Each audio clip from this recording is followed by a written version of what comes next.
It has been lonely sometimes, and there were many days when I said, "Can you really persist?"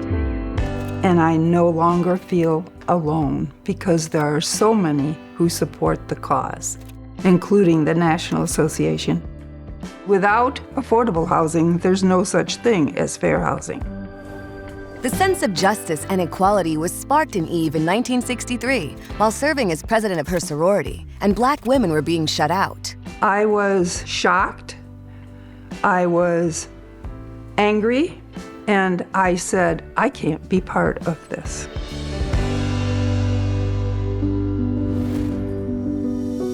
In 1965, Eve returned home to Libertyville and obtained her real estate license in Lake County, Illinois, a suburb north of Chicago. Through the 70s and into the 80s, I realized that this battle was not going to end well for real estate professionals.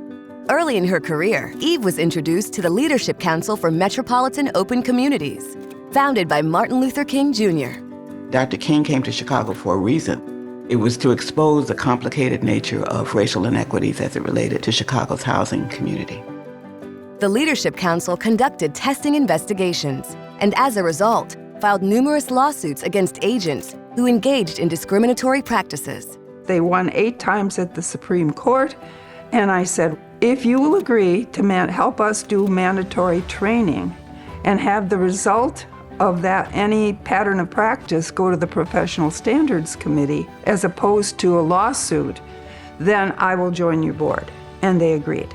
Eve became the first female and only real estate professional to serve as board chair.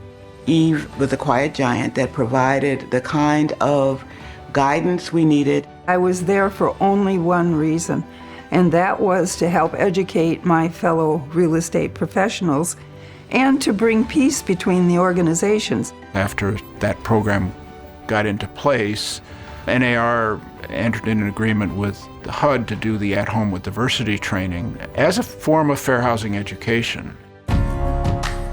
There was a shortage of 15,000 affordable housing units in Lake County, and that seemed wrong to me. So I got myself appointed to the Regional Planning Commission in order to make a difference. In 1978, Eve had the foresight to find solutions and co-founded what is now Community Partners for Affordable Housing. Due to a lot of Eve's work, Lake County was really at the forefront of a lot of the affordable housing work, including creating inclusionary housing ordinances.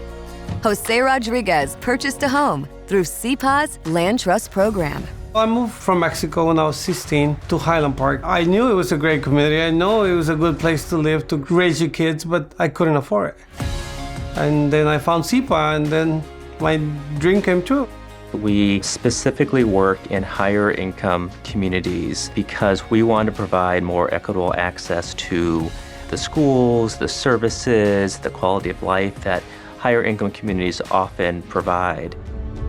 CPA will soon break ground on Eve B. Lee Place, a 34-unit senior affordable community in Libertyville. We're honored to name it after you. Well, thank you, thank you. But it's also honoring everybody who has stood by my side over these last 45 years. Absolutely. Thank you.